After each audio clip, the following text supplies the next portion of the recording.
இந்த சுண்டைக்காயில இருந்து நம்ம வத்தல் எப்படி தயார் பண்ணுறதுன்னு பார்ப்போம்.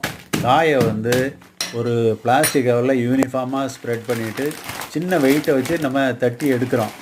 ரொம்ப கிராக் ஆனால் கூட போதும். அதை வந்து நம்ம ஒரு குளிர்ந்த தண்ணியில் போட்டு நல்லா ஃபில்ட்ரு பண்ணி அந்த காயை வந்து தனியாக எடுத்துக்கிடுறோம். அது பிறகு ஒரு பாத்திரத்தில் வந்து சுடு தண்ணி போட்டு தண்ணி கொதித்த உடனே இந்த காயை வந்து அதில் போட்டுடுறோம். அதுக்கு பிறகு கொஞ்சம் உப்பு நம்ம ஆட் பண்ணிக்கிடுறோம்.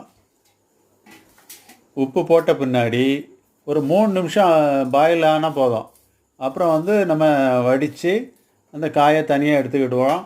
அப்புறம் மோரை வந்து ஒரு பாத்திரத்தில் நம்ம எடுத்துருக்கோம். இந்த வடித்த சுண்டைக்காயை அது உள்ளே போட்டு ஓவர் நைட்டு ஊறட்டும். அப்புறம் காலையில் வந்து அதை வடிய வச்சு நம்ம வெயிலில் வந்து நல்லா காய வைக்க வேண்டியது தான். 3 நாள் காய்ஞ்சின்னா சுண்டை வத்தல் ரெடி.